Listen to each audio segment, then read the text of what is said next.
Special by Donnie's Boy.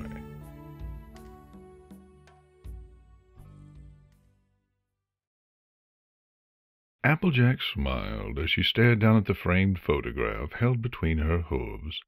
Her friends smiled back up at her, and behind their smiling faces hung a large "Welcome Home, Princess Luna" banner.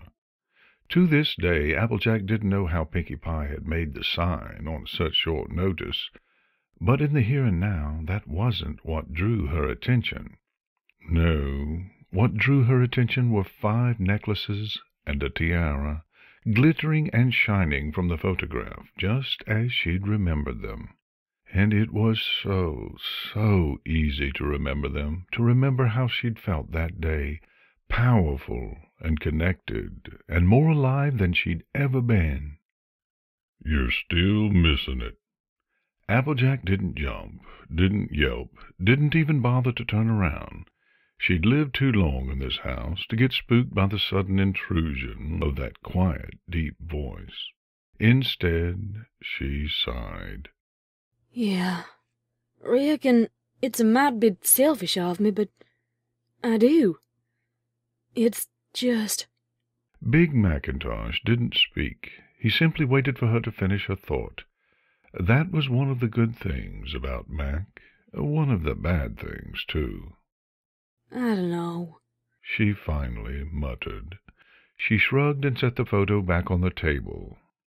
"It's hard to describe to other ponies how it felt, wearing them shiny little doodads. I could feel the others, twine, all of them, when the necklace was on, the way I can feel my own hoofer heart right now." "They're still your friends, A.J. Even better friends now than they were then." Applejack rolled her eyes. "I know that. That ain't it." She shook her head. "I got a good life, a real good life. Good family, good friends, roof over my head, food in my belly. Got nothing to complain about, and so I don't complain. But those necklaces—" The soft clop of hooves against well-worn wood, a gentle warmth against her side. "We were special, Mac. Just for a while. I was the element of honesty, and I was special." A.J., you ever reckon you weren't special 'cause of the elements? "You mean 'cause every pony's special in their own way? I know that, I do. I just meant—" Nope, not one a minute at all." He wrapped a foreleg around her shoulders. "Just meant that maybe the elements chose you 'cause you were special all along, instead of the other way around." Applejack simply sat there for a few minutes, silent, awestruck by her brother's suggestion. "No, I don't reckon I ever did think of things that way." "Well, I think you're something special. If a big dumb pony like me can see it, don't see why some fancy magic stones wouldn't be able to." Applejack chuckled and nudged her brother in the side. "You ain't dumb. Probably one of the smartest ponies I know, actually. And a heck of a good big brother." Macintosh gave her shoulders a squeeze before standing up. Applejack could hear his joints pop as he stretched, followed by his hooves heading away.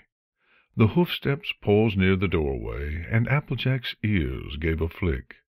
She could tell her brother had something else he wanted to say, and she waited for whatever might come next.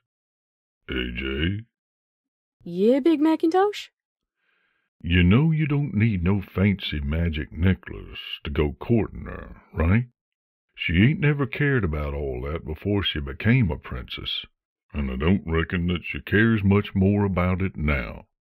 Applejack gave silent thanks for having her back turned to her brother, because she could feel a blush burning on her cheeks hotter than the sun in August. She cleared her throat, and then, for lack of a better plan, cleared it again.